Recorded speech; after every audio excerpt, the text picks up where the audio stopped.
There are billions of women passing through similar experiences all around the world, and for whatever reason, we often feel like we're alone. It's time to make a point of discussing these topics from a range of viewpoints. These conversations surpass age, race, location. They are relevant to women everywhere. Welcome to the She Word. Conversations that women rarely have, but really should. For those willing to change the world one step at a time. For those dreaming of sustainable living. For those striving to find a healthier balance. For those always believing. Browns and Viridian. Love the planet, love yourself. Welcome to the She Word, conversations that women rarely have and really should. This episode's conversation was suggested by one of my guests on today's show, and when I reached out to see if anyone would be interested in taking part, I was utterly overwhelmed by women across the world, because this show is about women abroad. And on the show with me is Darine Aboulezz, Lebanese born. Doreen is a public speaker and trainer who's lived in Malta for 32 years after coming to the country for what was meant to be a 5-year stopover. Thank you so much for being with me. I can't wait to hear about your story in just a second, Doreen. And thank you for getting in touch with me and coming up with this show in the first place. Thank you. I'm really excited. But we also have Rebekah Kamsy, who is Australian born, Maltese raised, creative and photographer, who spent most of her life between countries around the world. Now, you've got an awful lot to share on this topic because you have very, very current experience. And we'll be talking about that in just a second. Rebekah, it's so lovely to have you on the show. And Petra Vella. Hello, darling. Hello. Because you've been related to this show, The She Word, since its inception. In fact, you are in the trailer and in the photograph that we use pretty much on every single communication. So you are really intrinsic to The She Word. Hello. Hello there. Hello there. And you actually contacted me and said, yes, I want to be on this show. And I didn't know your backstory. So I'm really looking forward to delving into that. But I'm going to be contributing to this conversation in this show because I'm actually, I know it's a shock, but I'm not Maltese. I know I look it, but I've been here for 17 years. And also now my new husband is based in Prague. So a lot of traveling for me as well. But my family are in the UK. So I'm going to be contributing probably for a rare occasion. I'm going to be contributing quite a bit to this conversation. Before we come to you guys filling yourselves in a little bit more, just a little bit of statistics and why this show is relevant. There are 449 non-Maltese living in Malta, which amounts to 22.2% of the population. That means more than 1 in 5 people living in Malta are not Maltese, which is a massive contrast to the 21,500 foreign people living in Malta in 2000, and even the 41,500 who were living in Malta in 2015. There are around 120,000 first generation and 300,000 second and third generation Maltese living abroad. And this means that we have a diaspora of around 420,000. As many as Maltese and Gossitans as we have on this island are actually living abroad as well. And of course, the Maltese are accustomed to moving abroad because between 1946 and the late 70s, over 140,000 people left Malta on an assisted passage scheme, with 57% migrating to Australia, 22% to the UK, 13% to Canada, and 7% to the United States. So we're a very transient nation here in Malta, and this is why this is a very, very important topic to discuss. So before we get down into the nitty-gritty, hello. Hello. Doreen, please introduce yourself, because you got in touch with me and you told me a tiny bit about your story, but I'm really, really excited to hear more about it. You've been here 32 years. It's a lifetime, actually. So I was actually born in Saudi Arabia, and both my parents are Lebanese. And eventually we went to Lebanon. Then my parents, mainly my father, said, let's go to Libya, because at that time there was war in Lebanon. And we went to Libya. However, the situation in Libya was not the best, let's put it that way, especially for education. So he said, okay, let's go to Malta. And we stayed there for a while, 5 years. And guess what? After 32 years, we are still here. Obviously, that means that we love Malta. And Malta has given us a lot. So, So you were how old when you came? 9. But you still have an accent that's not Maltese. Really? Because a lot of people tell me that I have a Maltese accent. So I don't know. Look, Petra is saying, She does have a bit of a Maltese accent now. A little Okay. bit, a little bit. Yes. But very interestingly, we were talking about, before we started the show, we were talking about our spouses. I'm married to a Maltese. You're married to a Colombian. indeed. Which is extreme. I mean, you probably, with all due respect, ladies, the most exotic at the table. Yeah, apparently, yes. Even in my family, my sister is married to a Gazetin. She prefers, to call him Gazetin, and my brother is married to a Montenegrin. So you can imagine all the languages in our families, all the kids speak more than 3 languages, all of them. So my nephews and nieces, all of them understand Lebanese or Arabic, but Lebanese, to be precise, and Maltese, obviously, and English to add up. Oh, wow. Serb, Montenegrin. Yeah. And That's- I'm teaching them Spanish, so they already when good they see me, so they already say "Hola, mi amor," the basic phrase. Yeah. Well, that language is definitely something we're going to be exploring. And I'm really glad that you suggested this show, because honestly, after you contacted me, I put out and I said, does anybody, does this affect anyone? Does anyone want to get involved in the show? And I want to say a massive thank you to every single person that got in touch, because we heard from women all over the world. I think the furthest we heard from a lady was from Argentina, a Maltese in Argentina, and hello and shout out to you. But from all over the world, who wanted to be involved in this show. And one of the people that got in touch with me and said, I want to be involved, is Rebekah. And Rebekah, we actually are working on other things involved with the She Word, but you said, I have a story. So what's your story? So, well, in my case, it was more so, I think my parents sort of instilled the travel in me, because my father was, when my mother was married very young, and they first moved to Paris, and then they moved to Switzerland. They had my brother and my sister there. And then my father had some issues with work, and he went to move to Australia. There was going to be a big opportunity there, and I was born there. They call me the lucky one to have the Australian passport. And basically, they lived there for 5 years. And when I was 2, they decided, my mom said, it's better maybe we move back. There were some issues with work, and it was a big step. They decided to move back to Malta. And I moved back when I was 2, so pretty much Maltese, born and bred sort of thing, and grew up mainly here for most of my life. But I remember we had gone back to Australia when I was 9.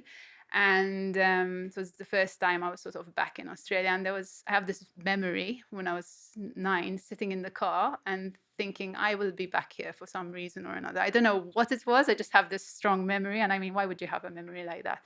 And I always say that I must have manifested finding an Australian, because I ended up marrying an Australian, and then life brought me back to Australia as well. But before that, I was living in London. My first experience living abroad was Finland, which was insanely crazy.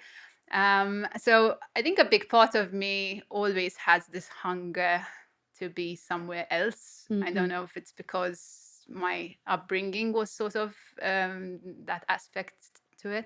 My mom, she thought coming back to Malta we'd all be together, and now we're all apart as well, because I have a brother living in London, a sister living in Belgium. My youngest brother's still here, but so we traveled quite a bit. But for the last 10 years of my life, prior to coming back to Malta, I was living in all parts of different places, basically. I'm looking forward to discussing some of the issues that surround traveling and moving and being part of a family that's really inherent in. So thank you for that. And I'm really glad that you're here. And Petra, I mean, hello, darling. Because we've known each other for quite a long time. And I Yes. know that you are married to a South African. I am. But that isn't your travel story. No, not really. I relate a lot to what Rebecca said because I still remember my first trip with my parents abroad. I was 9.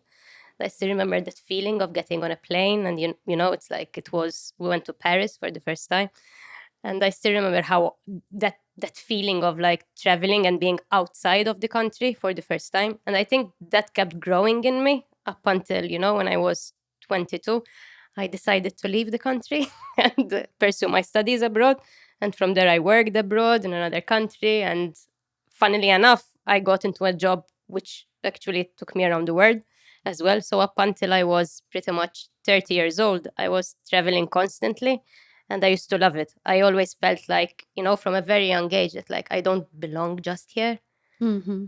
And But you had studied in the UK. yes, in both. And then you were also commuting up and down from... That was later, yes, because after the UK, I was living in Rome because I was working in Rome for a while, and then I was commuting up and down from the north of Italy as well for around 6 years. So yeah, apart from my job taking me everywhere else, but I always felt like I belonged to everywhere else.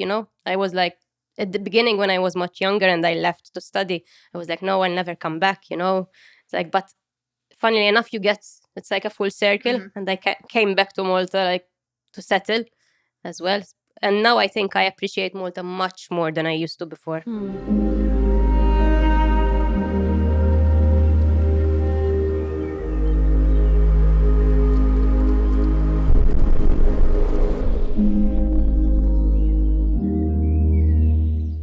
And that's something also that we're going to talk about in just a second. And I just wanted to sort of fill in my story as well, because I'm obviously not Maltese, but for me, Malta is now home. I've been here 17 years and traveling now because my husband of a few months has relocated. We came out of COVID and he decided to up sticks and go to Prague.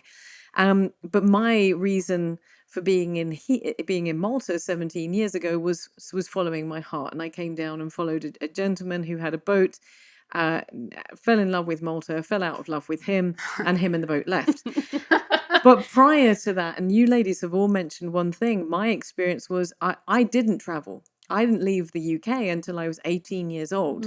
And at 18, again, I'd met a guy. It's always a guy, right? I'd met a guy who was from Boston. Mm-hmm. And at 18 years old, I said, I turned to a friend of mine and I said, you want to go and work in the US? And she said, yes. And I did my research and I found a job in the US for both of us in New York. And at 18 years old in 1992, we upped sticks. We went to the US. And I remember landing and get at the job and saying, can I call my parents and let them know that we've arrived? And they said, no, we don't have an international phone. You're going to have to write them a letter. So I wrote to tell my parents that we'd arrived, and that letter arrived 5 days later. And that was the first sort of experience for me being in a different country when you really couldn't communicate with home. I then found out that the boyfriend had a girlfriend. And yeah, there you go. And that was a sort of a less than long-lived relationship with the US. But I want to come back to something that each of you have just touched on very, very briefly. We're going to talk about all the logistics and the joys and the pain of being abroad, because I want to be really brutal about this. But let's start off with the benefits of living abroad and experiencing a different culture. And I want to find out what it's brought to you as an individual. And I'm going to start with you because you've been here a long time. Mm-hmm. But you very much retain your identity. Even though you have a Maltese passport, you retain your identity. But what has it brought for you? What do you say that being from a different country and living in Malta or any of the countries that you've lived in has given to you as an asset? And is Malta home for you? Do you consider? No, So this is home. of course. It is actually our home. Malta has given us a lot as a family, and we did all our educational background here in Malta. So obviously you can imagine we had to start learning Maltese from scratch. But within 6 months, we managed to learn the language. Oh my Lord, that's pressure. Yeah. we had to go to school, but we had also a private teacher at home. So we went back home and we had someone waiting for us. So definitely we learned Maltese immediately. We learned Italian just by watching cartoons. Yeah. The three of us. So that's a blessing. Can you imagine? We already speaking Maltese, Italian, and obviously English. So languages, it's a big benefit. And then all the learning opportunities. I mean, school, and it wasn't that easy as I'm making it sound, mind you, because coming from a third country national, third national country, yeah. it was very difficult to travel. We needed visa for any country. So applying for visa costs money. You had to wait. You had to do paperwork. So it wasn't that easy. And even attending school here in Malta, we had to pay. And at the time, coming here, it wasn't that easy. But now when we look back and we say, wow, I've learned so many things.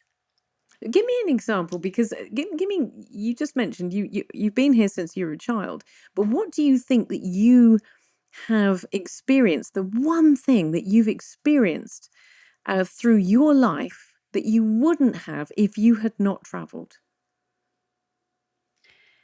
The accessibility to education, because had we to remain in Libya, the level of education wouldn't be like it is in Malta, to start with. In Lebanon, we come from a village. And again, I mean, to go to Beirut, you need money to go to a good university. So you need a lot of money. I mean, okay, here we had to pay money, but compared to Lebanon, it wasn't that much. So definitely the first thing I would mention is education. And that was the prime reason why we stayed here. Education. My mom was a teacher. So obviously for her, education is very, very important. That's a huge game changer. Yeah. And it's very interesting. I'll just touch on that because you mentioned coming from a third nation country. I came to Malta from a European country, and I am now a third country national. Yes. So I'm understanding that. Yeah. Because suddenly things got very difficult. Of course. Anyone who voted for Brexit, thanks a lot. Yes. You're lovely. I love you, really. Coming back to some of the things you said in just a second, Rebekah, one thing that your traveling experience has given to you that you would not have had if you hadn't have traveled, if you hadn't lived the life that you had. Look, I think especially Australia, before I went to Australia, I was a creative person, but growing up in Malta, I must say, my creativity was quite stifled. I went to a church school and, you had to be by the books. If you didn't follow it was all very, very repetitive work and, spoon feeding kind of style. I studied sciences because, accounts was something like, my brain never worked well with maths first and foremost, and then it was like sciences seems the best thing. My grandfather used to tell me, you should become a doctor, or and then I realized I'm terrible at chemistry and terrible at this. And I always wanted to be outside the box, always. And as in school, they would call me the rebel in the classroom, and the amount of things I got labeled because I didn't conform. So I think when I went to Australia, it was suddenly like I could be anyone, and the imposter syndrome that you experience. You experienced it, I think, 3 times the amount in Malta, because it's that small island syndrome, I suppose, to all its benefits that it has, that when you know somebody, you can get your network and you can connect. It can be a big downside if you let fear take over from the creative aspect, when you're in photography or, whatever it is that's creative, it's subjective. So then you worry about people's opinions and who am I, to think that my work is good.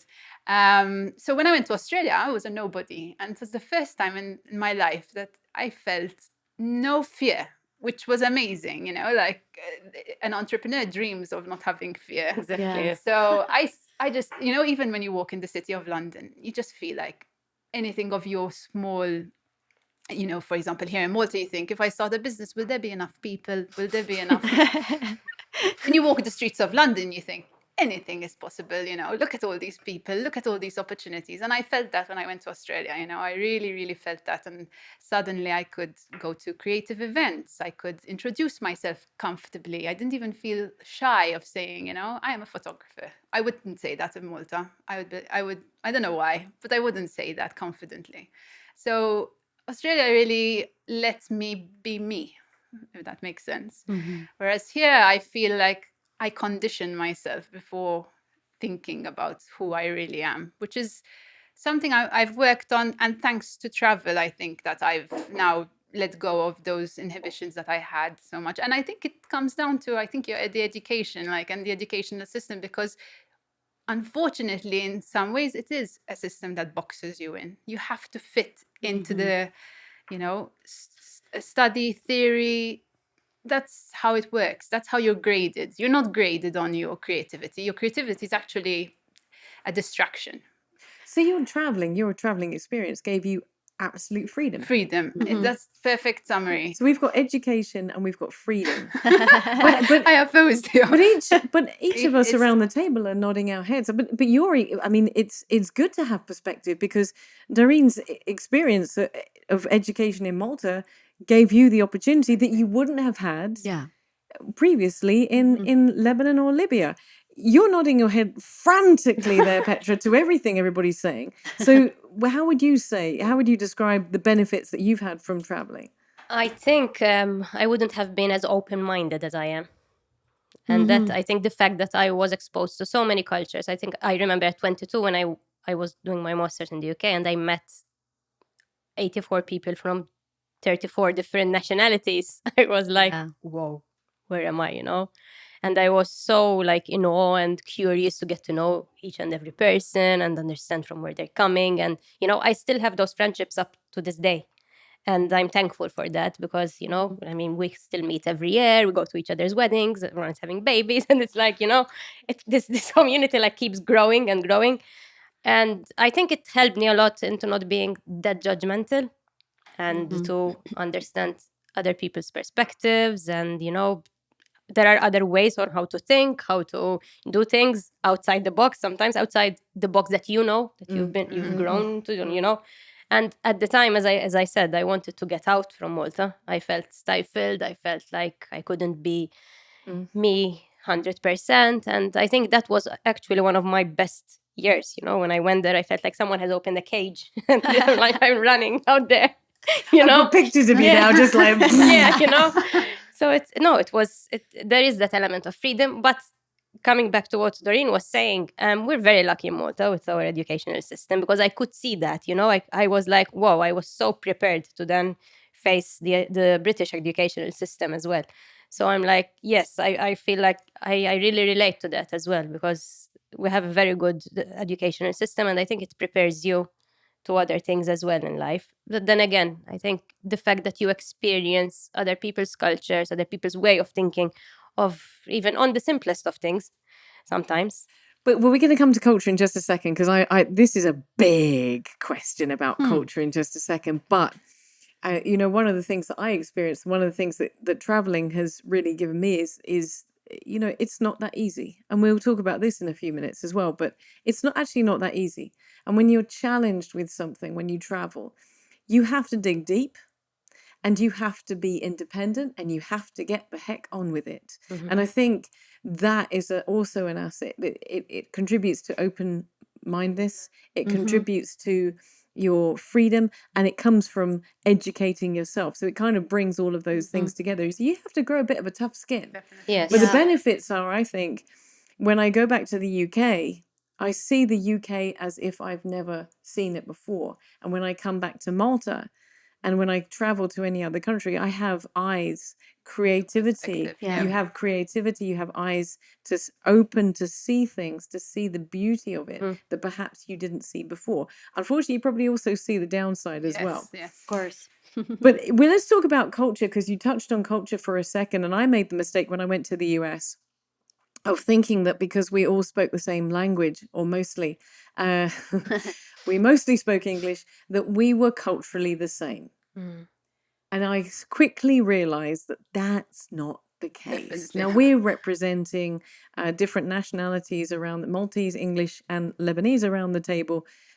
But we also talk about the fact that we've got a South African husband, an Australian husband, a Colombian exotic husband, a Maltese. Can I keep coming back to that exotic? We need to see A it. Maltese husband. But there is this, I think, unless you travel, unless you really, really immerse yourself in a culture, and there's traveling and there's also living and traveling. Exactly, which and is different. Exactly. Yeah. And unless you immerse yourself in the culture, you can still think that because we all speak English, we think the same, and that's not true. No. When I came to Malta, I was like, oh my giddy aunt. North European and Southern Europeans do not think the same. No. But so open up to anybody. I mean, what has been your biggest cultural divide experience? Because it's very enriching.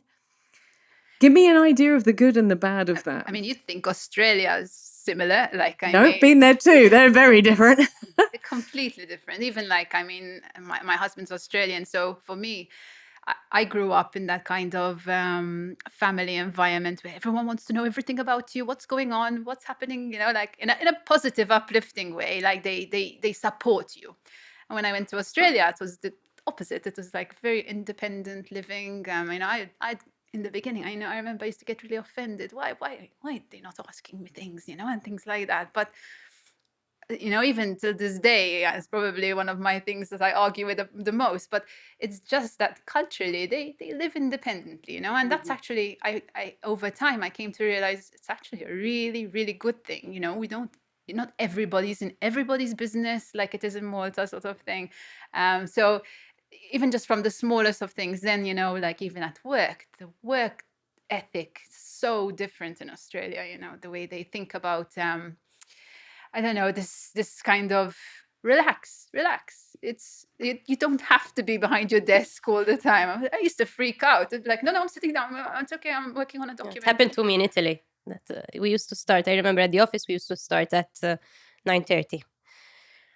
I'm totally like used to a different kind of work ethic in Malta. So, you know, you start very early, and I used to go to the office, and at 9:30 I remember my manager used to say, okay, let's go have the first coffee at the bar, you know, up the road. And I used to be like, really? We haven't even started working, like, you know, we're already getting out of the office. Then it would be like at around 2, okay, we're having a break. And I used to, you know, eat at my desk at the time. They would be like, no, get up. You don't even answer the phone. Get up. I'm like, whoa, you know, this is so different. It took me a while to get used to that, to be honest. It took me a while. In my case, learning the language. So here in Malta, even though the majority speak English, they would still end up speaking Maltese. So learning the language what made it easier for us, you know, to be part of the community. But as soon as you turn your back, they again switch to Maltese language. So this is what I told to my husband. You need to learn the language. He's working with Maltese people. So, I mean, they, and now he surprises him. Every day I teach him a phrase. And I'm like, today you have to say this to them. So it helps learning the language. If not, you'll feel like a fish out of the water every now and then. Especially when you have to deal with bureaucratic things. Yes. When they know that you know the language, they treat you differently. That's so true. So for us, we saw the difference, learning the language.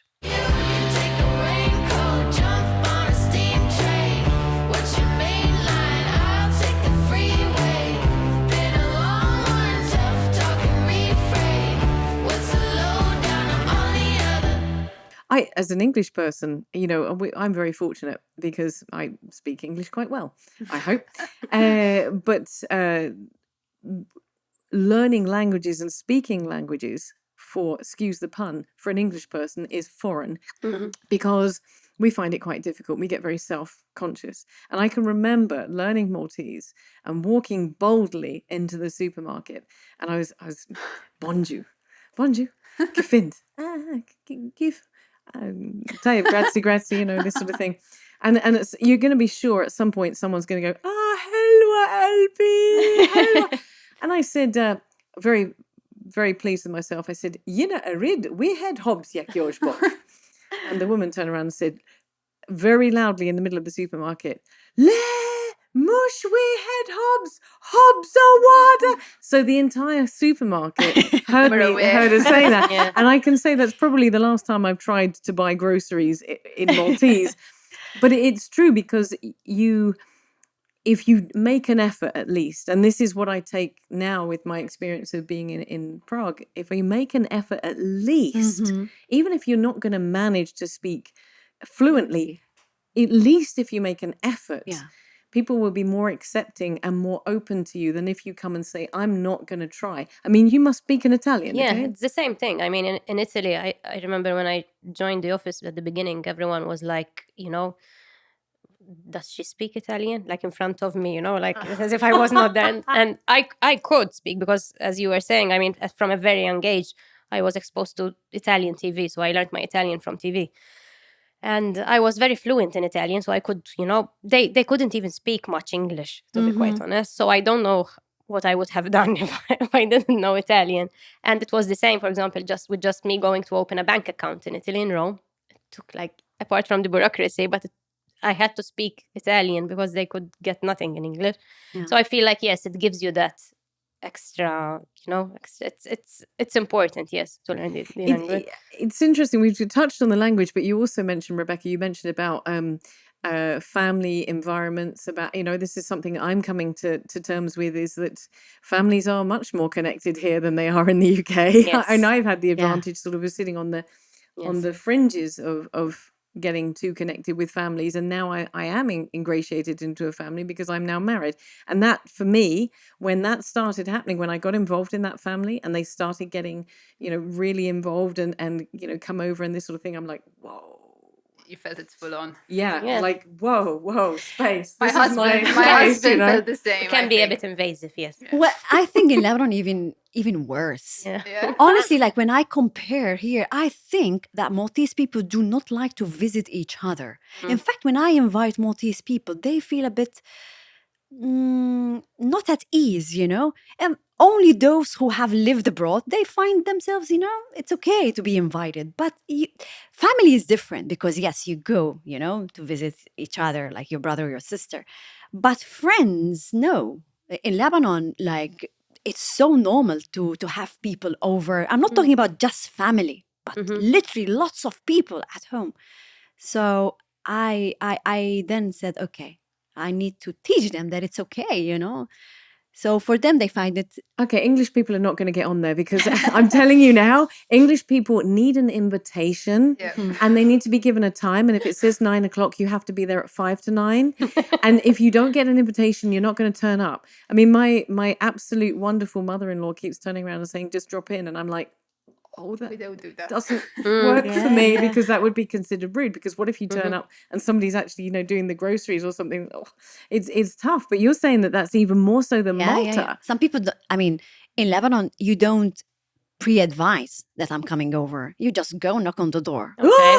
I'm like, no, I don't want that. I don't want that, here. So in our family, we still keep the Maltese way. We pre-inform. Yes. No, I think it was more like that in the past in Malta, because I I always guess. remember, the doorbell ringing and my uncle coming over just randomly on his lunch break. We don't have, I don't really hear the doorbell ring anymore, which is really sad. That's true. So I think things are changing because I suppose maybe life has become busier, and I don't know. I think the dynamics of Maltese culture is changing in that regard. We were much more like that. I don't know if you agree. It used to be, yes, much more sort of open and everyone meddling into, during the day, like ringing the bell. Yeah, it used to be probably. Yeah. But I think the Maltese have also a fixation that when you're inviting people at home, you need to have everything, spick and span. And so I think that's one of the things that baffles a bit people when someone rings the bell and they're not like invited, or they're not ready for it, So I think one of the things we haven't touched on just yet is religion and how religion shapes cultures as well. And when I came to Malta, Malta was and still is one of the most Catholic countries in the world. And I was, I think, really surprised, pleasantly surprised in a lot of ways, but also kind of taken aback in others, because the UK is a Christian country, but it's a very sort of, how can I put it? Cream cakes at the parish fete kind of Christianity.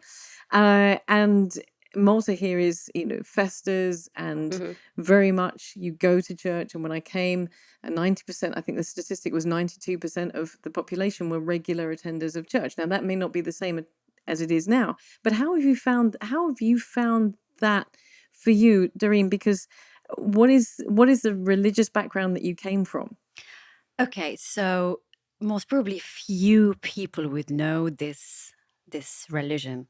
I would call it a branch. It's called Druze. And I can tell, no. Well, I know what I'm thinking of, but I'm curious to find out. Yeah, it's the same basically, thing. obviously it's completely different, apparently it's a branch in between Christianity and Islam, But at home, my parents were never forcing us to stick to our religion.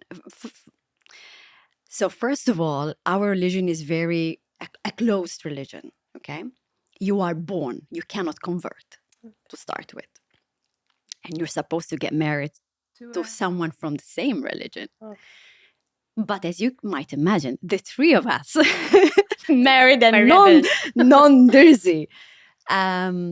So obviously for us, my mom used to say, go to church. I have no problem because God's words are the same in every religion. So we used to go to church. And for us, I read the Bible and I followed, religion classes and what have you. And so if you ask me what religion I have, I would tell you I am not religious, I'm spiritual, I believe in God. And and this is how it is in our family, My sister maybe a bit more, she's more religious than I am, and my brother a bit less. So, but our parents never forced us, to stick to one direction. And obviously it was completely new for us because we were not, we had no idea. The good thing about Lebanon, maybe you already know that we have a lot of religions in Lebanon. So in our village, actually, there are Christians and Druze living together. So it's normal for us to see a mosque and the church in the same area. So in Lebanon, you see people covered all over and you see people wearing a miniskirt and a boob tube. So it's normal for us. Nice. We live with, but us as kids, it was new. It was new to come here and go to school and have these religious classes and church, and how they're called in Maltese, not youth centers, but they have another word. I forgot how they're called. And they were asking us, hey, you should send your kids there. But Dutrina, maybe, was it? Dutrina, but there's another, I can't remember. There's another one. But again, my mother said, if you want, go. If not, no. So this is our experience when it comes to religion. And how about you guys? I mean, you guys, I'm assuming it was slightly different for you. No, my parents are quite religious. So we grew up with a very religious environment. So for me, when I moved to Australia, when I first traveled, really, I would say, because all I knew was Christianity, I suppose. But it was very eye-opening to say, like, I don't know, it was probably the first time in my life I thought, but who is right? Like, whose religion is right? Like, they believe one thing, it's still good. They believe another thing, it's still good. But all my life, all I had, because even I went to a church school, I was like, God is good, God is this, God. So, it was quite an interesting experience to be amongst so many different religions and realizing everyone is equal and everyone is the same. And my husband is not religious, so for him, for me, it was an issue at first, not a personal issue, but because I imagined, like, how would it be with my family, with my parents being quite religious, and even getting married, for example. Michael had to be baptized to be married in the Church of Malta at first, we thought. And I mean, just to give you an idea, I remember asking Michael, Mike, are you baptized? Not sure. Ask my mom. And then I asked his mom, and his mom was like, Michael, did we baptize Michael? So that's how like, I suppose not so important it was in comparison to us, it was baptism is a must, and that sort of thing. So it was interesting because now raising children with two very different like values, like my husband believes that you just need to be a good person. You can be like, whatever religion you have, you need to respect other people and, that sort of thing. And I find myself conflicted. Like, I want to raise my children with some religious beliefs. I want to say prayers with them before they go to bed. I want, but if my husband is going to be telling them otherwise, it's challenging to know what direction to follow. So I suppose that, like, like your mom, they will have a choice and they will be told both and then they get to choose. But the Maltese culture doesn't kind of force it a little bit in the sense, like if you're not going to Dutrina, I don't know what the word is in English, then you're an outsider of the classroom. Exactly, yes, Yeah. So Dutrina is like a indoctrination school. What is it? Catechism. Catechism, Yes, that's the word. yes, Yes, exactly. Yeah. So my son's not there yet, but he will soon be of age that he will kind of have to decide. And the school now is like you can choose. You can choose to go or choose not to go. But then if you don't go, you're not part of the bigger ceremonies and things like that. And obviously you shouldn't do these things for the ceremonies because that's not what religion should be about. So, I mean, I try and raise my children with good values, and I try and explain to them, the values that I've practiced. We agree, my husband and I, to have our own different ways as well, but we respect each other. Like, he respects that, and he respected to get married in the church, and he said, if I need to be baptized, I will be baptized. But it was, when I traveled the first time, it was a very big eye-opener for me because, again, I had never been around other religions, and it's very monoculture in Malta and the religion aspect. It is. We're I was changing lucky at as well least. because I was brought up not actually forced into. I mean, I come from a Roman Catholic upbringing. I used to go to the Trina. I used to, I had my Holy Communion, my confirmation, all the important ceremonies. But again, then for example, my husband is a Christian, so unless he was baptized, we couldn't get married in a Roman Catholic church, and Yes. we decided not to because I respect his beliefs, he respects mine. We don't have kids as yet, so that's one thing. In fact, that's very interesting because then what do you do, But I feel like if I was brought up in this, having them my own choices, when I was older, I think probably it would be the same. But we're both, believers. We believe in God, and In fact, to get married in the Catholic Church in Malta, you have to go through exactly Yes. what's it Yeah. called? takana, what is it? Takana, Yes. Takana Yes. course, Some- and some lessons, for yeah. my husband it was hilarious because Yes. he never experienced. But in fact, they do a compatibility test on you and see how compatible you are with your husband. And in the religion area, we scored extremely badly, because he obviously does not have the same upbringing as me. So in the paperwork, I think we would have failed. We went technically. the other way because I come from a Christian faith, and we got married with a Christian pastor and minister who married us, and we had exactly the same. We had a compatibility test beforehand. We scored really well. Oh, there you go. So we did brilliantly, I have to just say. Thank you very much.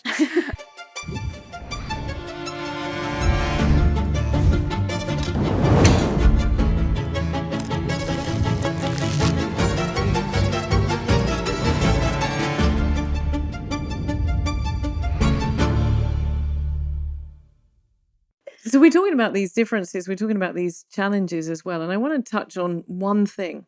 I want to look at in a minute about how it's molded you as a person now and your desires for the future. Before we get there, I don't know about you, but I quite often get people saying, oh, it's so exciting that you get to live abroad, and it's amazing that you get to travel, and it's really, really wonderful. And I'm sure you get people saying, oh, wow, you're so exotic.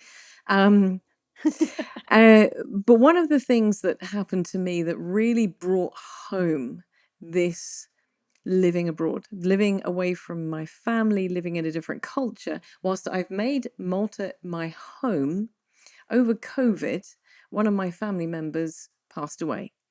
And we knew that he was going to pass away. He was terminal. And I saw him at the end of 2019. And I said, don't worry. As soon as I know that you're, at the very last, I will come back and I'll be with you. And unfortunately, he passed away 2 weeks into lockdown. And I had to watch the funeral on a webcam whilst my family in the UK were all hugging each other, consoling each other. And I sat and watched it on a webcam. And it was one of the most traumatic experiences I think I've ever gone through in the recent years, because I couldn't be there. And I sobbed and I wailed, and I was very fortunate to be in a place where I could just allow that emotion to come out. They couldn't hear me. I could hear them, but I was absolutely isolated from this event. So whilst all of this traveling and experiencing other cultures and embracing them and finding those paths and getting education and freedom and open-mindedness is brilliant, what have you found is the greatest challenge for you? For me, probably, I still think to this day, being away from my family. And COVID really highlighted that I can't just drop everything. I was, my family will tell you every time I traveled, oh, she always cried her eyes out. Always, she cried her eyes out. They love to say that, but it's true.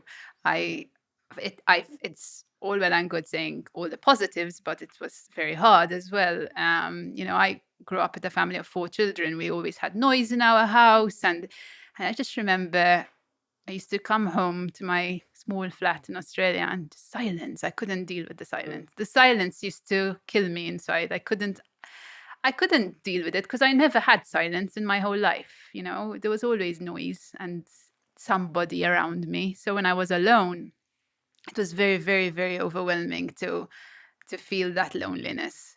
And I think it's the challenge is that you have to sit with yourself then, and you have to discover yourself.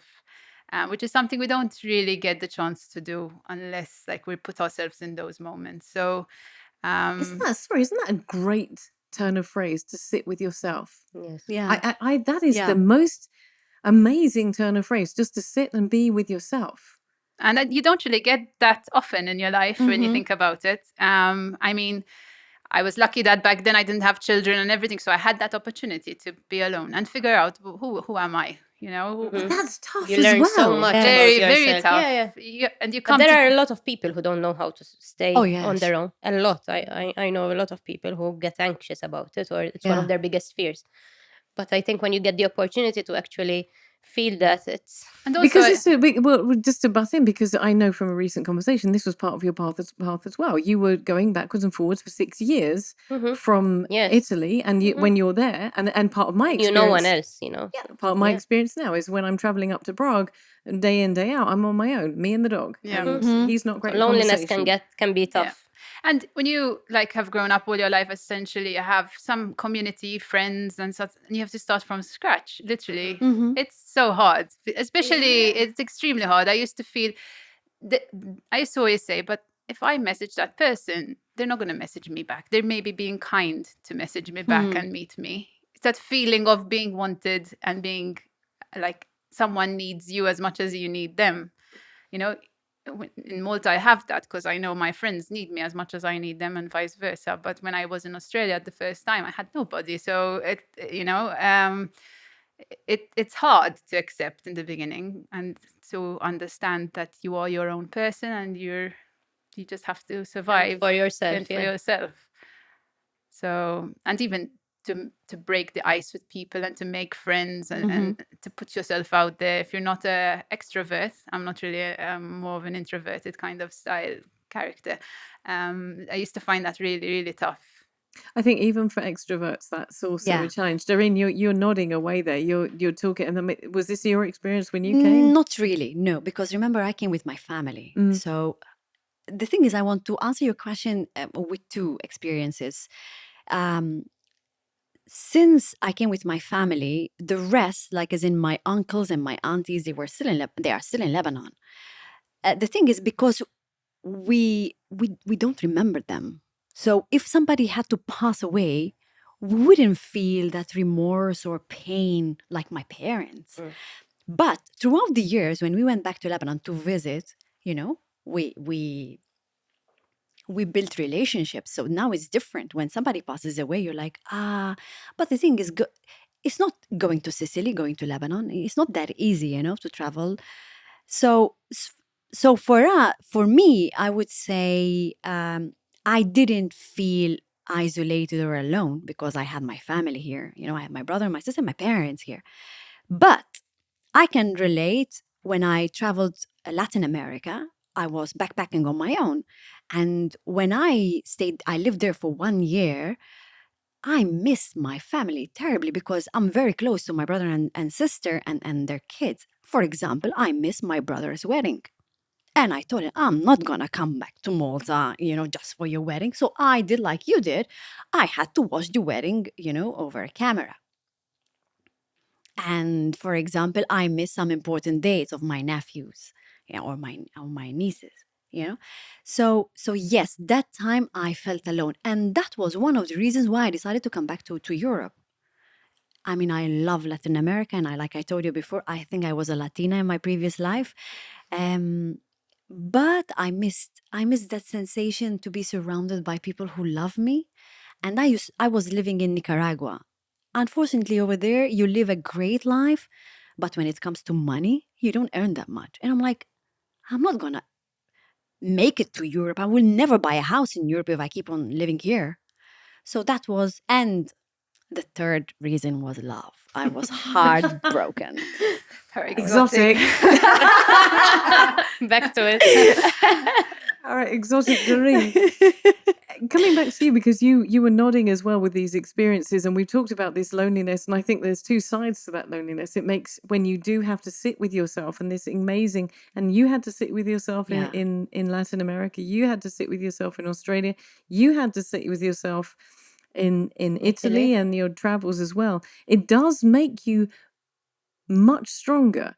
It makes you much stronger, but it can also isolate you from the people that you grew up with because there's a difference. Yes.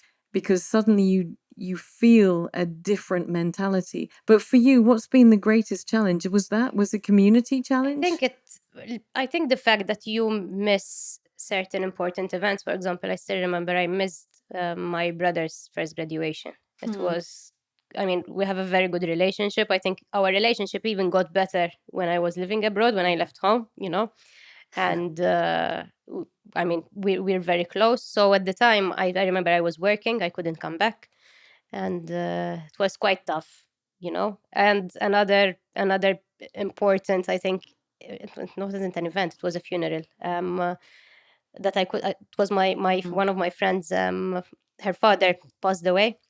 And I was away for 3 weeks working, and I couldn't come back. And that's really, I think, it was a moment of realization for me that I'm missing a lot, and I should be there. And when I was as well working abroad once, when my grandmother passed away, and I remember going back home doing that trip back home was heartbreaking for me because it's like I wanted to be there from the very beginning, and I feel like you get to miss all these celebrations, difficult moments, family difficult moments, or a friend's difficult moment, but I think still the positives outweigh the negatives overall.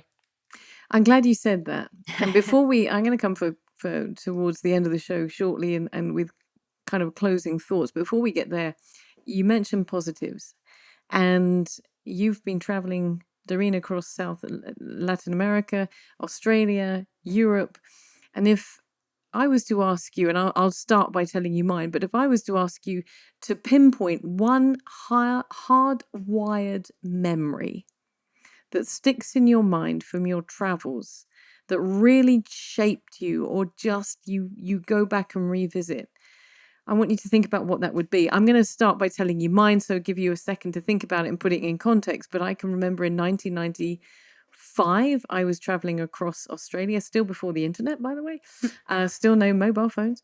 I was traveling across Australia, and I jumped onto the Indian Pacific train, which took me from Adelaide back to Sydney. And it was a 24-hour ride. And I got on, and there was a chap on the same carriage as me. And to this day, I remember his name. And he said to me, "What are you doing?" And I said, "I'm going all the way to Sydney." And he said, "I'm going to Orange." He said, "I happen to know the guard. Do you want to come and sit in the guard's carriage at the back of the train?" And it was one of those moments where you can make a decision. I don't know this person. Am I going to do it or am I not? And I did. And we sat there and we drank VB beer and smoked pot and watched back in the day. And the sun came up over the bush. And at one point, the train slowed right down. And the kangaroos, as the sunrise came over the bush, were racing the train. And it was one of those things that visually was stuck in my mind. And as he came up to Orange, as we came up to Orange and he came prepared to get off the train, I said to him, let's swap addresses and let's keep in touch. And he said, "You didn't get it." He said, "This moment was for now.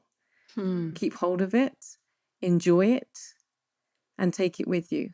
But we don't need to carry this on. This was for now." Wow. And it was very powerful to be able to teach me to let go. It was the most beautiful visual thing that I've ever seen. To be present, exactly Enjoy that. that moment. Exactly. And I think that changed my perspective. So if for each of you, a moment of traveling that's really had a profound thought.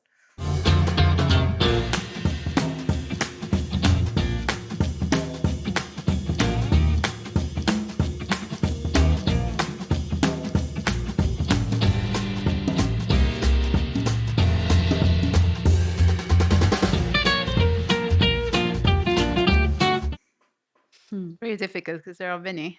But my husband and I, before we moved back to Malta, we did 6 months traveling around the world. And there were so many out-of-body experiences, I would say, where you look, it's like this feeling you get where you look at me, look at where I am, look at how lucky I am.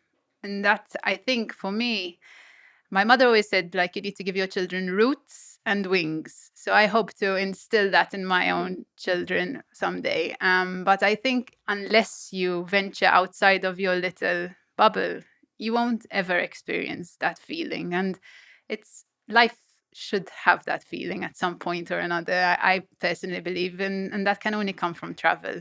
That sense of out of body, like, look at the world, like, it's just incredible, And I think for me, it's something I want to live by. And I always tell my husband, like, we're going to have many mini retirements in our life because you never know what retirement life will be like. So I don't want to wait till retirement. Life is short. So I want to live, with many mini retirements. What a great way of putting it. I like that. Can I use that? You can. Thank you very much indeed.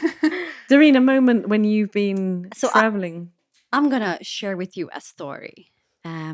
So I had a travel companion whom we started our travel from Mexico, and he's going to be hearing this one. So I have to be careful how to put the words. So we started off together, and we were working in a hostel, right? And then we decided to go to Guatemala. So he was my travel companion, but I felt like I was the manager. I was the translator. I was the coordinator. I had a lot of pressure, and I got tired. So there was an episode where we had to climb a volcano.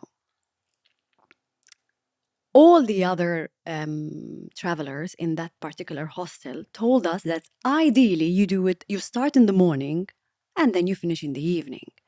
Somehow, a travel guide convinced my friend, no, you shouldn't do like that. You should start during the night and then you see sunrise. So he came up to us and he convinced us. Well, he convinced, the other three. I wasn't really convinced, but I had no other option. So we started at midnight. We were 6 in total, including the guide. So imagine cold, okay, to start with. You had no idea where you're going to walk. It was terribly steep, and dark, pitch black. So at the beginning, the guide was looking back to see, okay, I have a trail of people. So he was taking it easy. But my travel companion and another person, they were used to tracking. So they were walking faster. The guide at one point got tired of waiting for me and another person, so he kept walking with them. And he left us behind. And I thought many times, no man, I can't do it. I need to go back. I'm tired. I'm feeling cold. And my friend, no, you can do it. You can do it. Now that you've arrived to this point, come on. We're gonna soon and see the sunrise. After 8 hours, we managed to arrive up there. And my friend told me, your travel companion should be with you here, making sure that you're okay. And when we arrived up there, he was on another volcano because we took so long. So he had, even time to go to another volcano. And that moment I said, I don't want that. He told me, you should keep on traveling alone. And that was the point where I decided I'm going to keep on traveling alone. He took it so badly. Anyway, we're still very good friends. I love you to bits. And but that was a remarkable moment. And thanks to that, because then, we took separate ways, he told me, I'm really glad that I made my own path because he experienced so many things alone. Alone. When you're traveling, you're never alone, Yeah. But when you're traveling in two, it's different. So thanks, I would say thank you, but it was a remarkable moment that I will never forget. I wanted to give up, but then at the end, I said, oh gosh, I am glad I did it. I love that story. Yeah. I love that story. Petra, you got that one to follow. I think my remarkable moment is when my husband decided to, introduce me to his country, to South Africa, to his parents, but to the country. And we were road tripping, and at one point we went to this park, Billensburg Park, for the game drive experience. And I remember one particular night, we were sleeping. It was like 2 or 3 in the morning, and there was a really bad thunderstorm, but it was so beautiful. So it's something I had never experienced before, and I keep mentioning this like it's something because I was in awe. I was like, wow, I'm so grateful to be in this moment right now. And I remember waking up and saying, Dan, can you hear this? Wow. It was like, it was so beautiful. We were in this valley and the thunderstorm was so bad, but the sound was amazing to me. I felt like really grateful to be in this country, in this moment. And, it's something that feeling I'll keep carrying with me for a long time. I remember coming back to Malta and narrating that thing as a first experience. The country is beautiful, whatever, but I remember narrating that particular experience, which probably I will never experience again, but who knows. But I felt so grateful in the moment. And that goes back to actually enjoying, Appreciating the moment, the littlest of things. For me, it was a thunderstorm. Yeah. And I think that's something that we've consistently come back to over and over again. It's about appreciating that moment and taking advantage of the opportunities that are given to us. I'm going to stick with you for these closing remarks, Petra, because I know we've been sitting here talking about traveling for quite a while. But I've got a different question for each of you. As you're traveling finished, are you settled in Malta? Is this the end of the road for you? I never say never. No, I never say never. Who knows? You'd be Maybe open it's to not. Yes, a new of journey? course. Yes. Always. I'm always open to a new journey. I like that. Of course. For you, Rebekah, is it important for you to be here with your kids and your family, or are you itchy to go abroad? I think I'm always itchy. I don't think the itch ever stops itching. But right now, my support system is very important to me. So I appreciate that immensely, having been to different sites and knowing, wherever you are, the grass is always greener as well, wherever you're. So you have to appreciate what you have. And for now, what I have is good. I want to. But then in the future, whatever the future holds, I definitely don't condition. I would never sign a paper saying you have to stick to Malta for the rest of your life. I couldn't do that, especially I don't know what my children one day will want. And I don't want to ever limit their own opportunities. Would you want for them to travel? Would you want to take them abroad so they can experience overseas? I'm in two ways about it, because I always tell my husband, I hope my children don't do what I did to my parents. And from the flip side, I say maybe it's a good thing we have boys, because then they won't be so reliant on us and we can travel too. So I think they will have travel in their blood. My son is already telling me, about where he wants to go. I think if he could have a backpack on him already at 5 years old, he probably would go off to Cambodia or somewhere. So, Doreen, my question for you is: where is your roots? Would you consider yourself Maltese? Would you consider yourself Lebanese? Would you consider yourself partly South American? Because of course that's been part of your experience. Where do you lie? Where do you sit? How do you identify and define yourself? When people ask me where you're from, I say I'm Lebanese. So my roots, I'm Lebanese. But funny enough, when I am back to Lebanon, they tell me, you live abroad? Because your accent sounds different. So when I go back to Lebanon, I look different. I'm not the typical Lebanese. But in any case, I always say I'm Lebanese. I have a Maltese citizenship. And but having said that, I say, I think I was a Latina in my previous life. This is exotic. Here she goes again.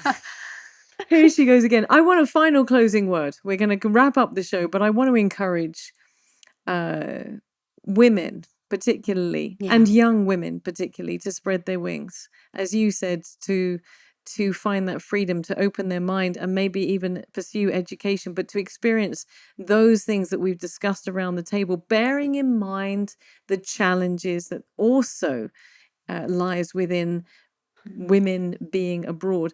A final word from you, Doreen. What would you say to someone who's even thinking about going abroad? Go for it, because people will stop you. Are you crazy? You're going to do that? Backpacking alone? Do your own homework, do your own research. If you want something, go for it. Had I to listen to people, I wouldn't be I wouldn't travel all those dangerous countries. But look, now I came back with a huge luggage, an interesting luggage. So I would say to anyone out there, do it. What a great way of putting it. I came back with huge luggage. I love that. There's some really good phrases I'm going to steal today. For you. I would say, and this is my favorite quote by Mark Twain, in it he says, 20 years from now, you will be more disappointed by the things that you didn't do than by the things that you did do. And then it says, throw off the bowline, sail away from the safe harbor and catch the trade winds in your sails. And for me, I've always lived by that quote. So I love that. Definitely. I would also say go for it. We only have one life. Be happy, pursue different journeys, and get to know different people from different countries. Because I think it makes you so rich in a way. Someone who hasn't done it would never understand it. Never. Well, ladies, look, statistics say that 33 countries tune into this show.